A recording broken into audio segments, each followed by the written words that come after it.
Hey guys, this is Noel from Ecommerce Disruptors, and today we are excited to welcome our guest Chris Meade from CrossNet. We're going to be covering how CrossNet came to be, how they've been adapting, and everything in between. So, Chris, if you want to introduce yourself? Hey, thanks for having me. Yeah, so I'm Chris. I'm one of the founders of CrossNet, the world's first four-way volleyball game. Back in 2017, we created legit a four-way volleyball net, and it combines the sport of foursquare and volleyball in a competitive game to 11 win by two. So you can set it up on the beach, sand, grass, blacktop, inside, anywhere you want. And it's just a super fun way, and it's a brand new sport. So, what gave birth to that idea? How did you guys even come up with that?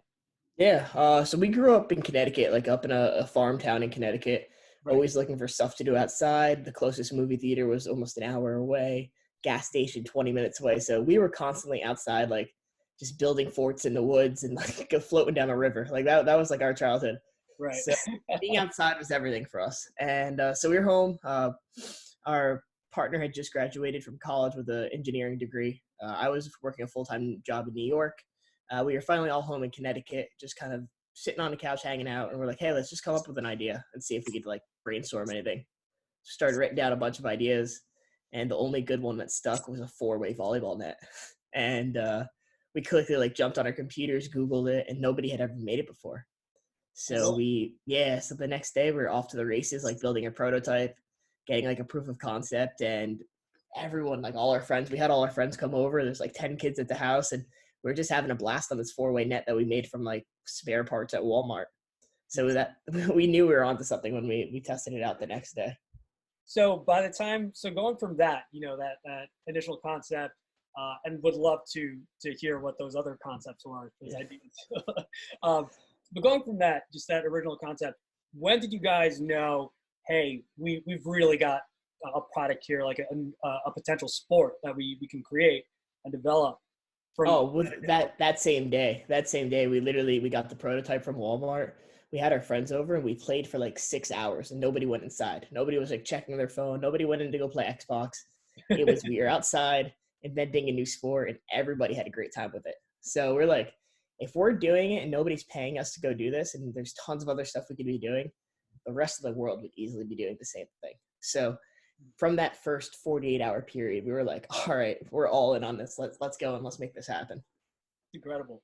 Yeah. And I know, just even from prior conversations with you, that really the goal of CrossNet is to make it, the next sport, the next big sport, and 100%. implementing that across. So, kind of what's your thinking in introducing new people who haven't heard of CrossNet? Like, how would you describe it just in a quick sentence? Yeah, so it's a competitive game of four-way volleyball, and you don't need to be good at volleyball, which is the best part because I suck at volleyball. So it's all about just keeping the ball alive, using different skills to get the ball over the net, and then eliminating your friends in front of you. And then you want to score 11 points, game to 11, win by two. And the cool thing is you don't have to be a volleyball athlete. You don't have to be a great athlete. You just need to have good hand-eye coordination, be alert and aware, and then kind of be a little sneaky with the ball sometimes. So it's a lot of fun. And the cool thing is there's no perfect CrossNet athlete. Doesn't matter what your body shape is or your race or your size. Like anybody can be good as long as you have good patience and can play the ball well. Absolutely. So kind of not too high of a learning curve, which is great. You can jump into the game immediately. Exactly. Incredible. And I know this is kind of, a big, obviously outdoor game. And it's funny you say that in Connecticut, having gone to school at UConn, I know up there it can be limited in what you can exactly. Yeah. drive and everything. So especially now kind of with everything we've been seeing with COVID, how have you guys pivoted your approach and even your marketing now to in line with that? Yeah, so it's certainly we've taken a much more empathetic approach. We know that money is hard to come about these days. A lot of people are out of work. So what we've kind of done is we've taken a less buy now approach to like the future's coming, summer is going to get better. You're going to want the game of the summer. And also we've marketed it towards if you are home, safe and quarantined with your friends or family, and everybody's healthy, no better time than just go out in the backyard and get some exercise. So the people who have been ordering are just absolutely loving it and sitting in hours. We're getting testimonials. People are setting it up in their house. People are like in their backyard. They're like, the kids haven't come in 3 days. So it's really helping people a lot during COVID, which is a really good feeling as a business owner to not only make money, but sell a product that's actually making people's lives better. Yeah, I think that's huge, especially now you've got parents who are home with their kids or, what have you. And to be able to foster that kind of outdoor activity is huge, especially considering, with COVID, people have kind of, moved inside. They're really trying to keep their safety, but it's important Exactly. to keep that exercise top of mind. And even with your approach, you guys have a big presence, in multiple stores, like Walmart, for instance, these giants. Now with COVID, do you find that just there are so many more requests for your product coming through online?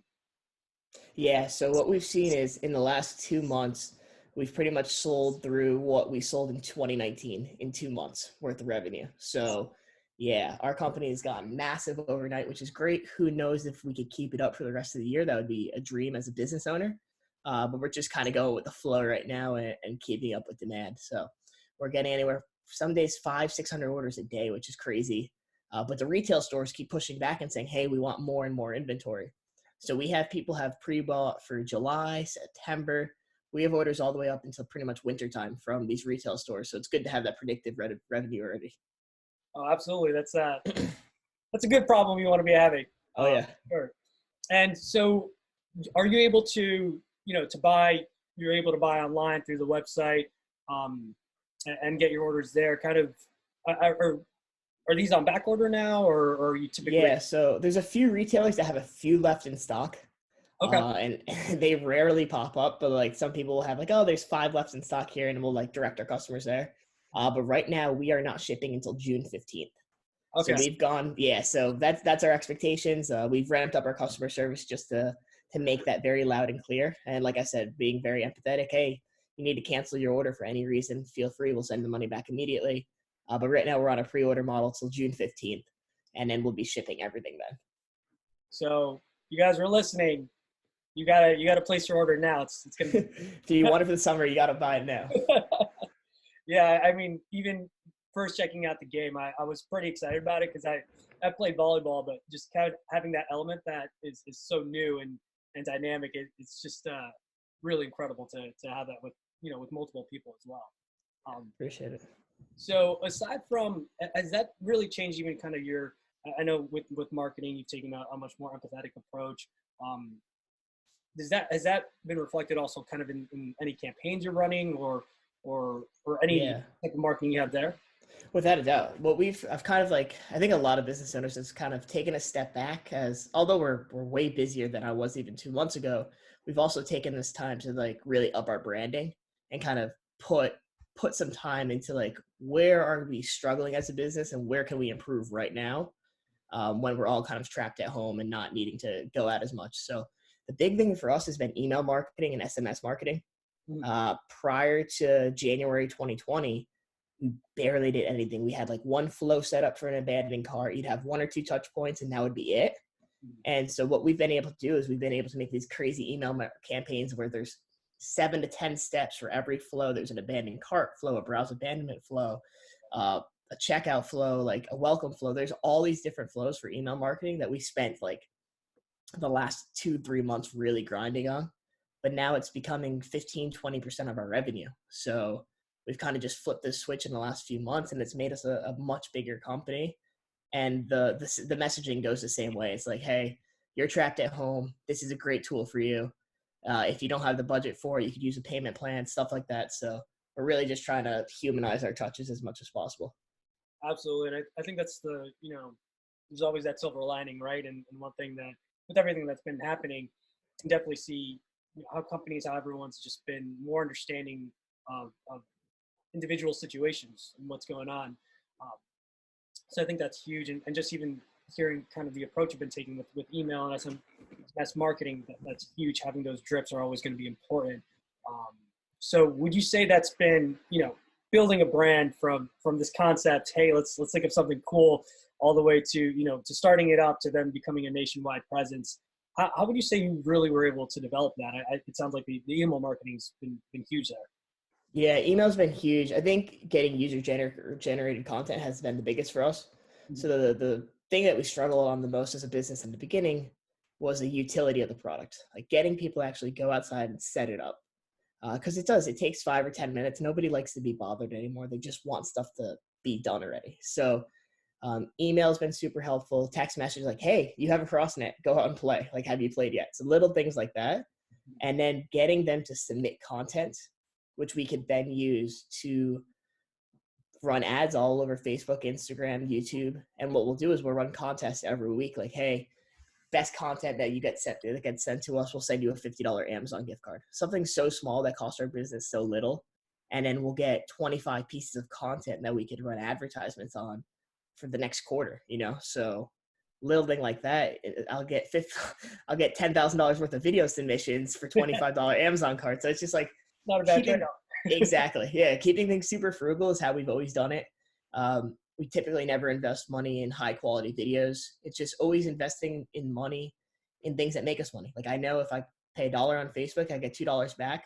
I'm going to keep double down on that. So we never make risky decisions as a business. And that's kind of how we've grown our brand successfully, is by not taking foolish mistakes, not risking money on influencers, when we know just that average family out in Nebraska or Connecticut is going to get us that quality content that we need. And they're going to spread the game for us. Yeah, and I think you make a huge point that UGC content goes so much further than something that high-end, video that's produced, that's edited. No, like, you're seeing this firsthand. Listen, all these people are clearly enjoying the product. It's not faked. Why? That's the best way to demonstrate how and how to get new people into the product and also the sport as a whole. Exactly. Yeah. Like, everybody has time for a 6-second UGC clip, like on their Facebook scroll. Like, I might not have a minute for like that drone shot and that beautiful, like, bad boys video. Like, I just, we don't need it. So UGC has been huge, and it's been a great way to get people to actually go play the game. And the coolest thing about it is kind of how we started the game was we'd go to the beach in Miami, where we're from. Yeah. Well, now we're from, and we'd go to Miami and we'd set up the game. We'd go there at like 10 o'clock in the morning, and we just let people play on it till 6 o'clock at night. And then people would buy from wherever they live, and then they'll go play and they set up and their friends will buy it. So by getting people outside, the more people will actually end up buying it. Like, in the neighborhood, drive by, oh, there's a CrossNet in the yard, I need it for my yard. That's incredible. And Yeah. you guys, is there any way that you're currently tracking, I definitely doing these contests, I think is a great way to very quickly generate authentic content. Is there any way you guys track that, how that's performing or the results that's yielding? Yeah, I mean, on the ad side, we could track what videos are doing better on the Facebook side.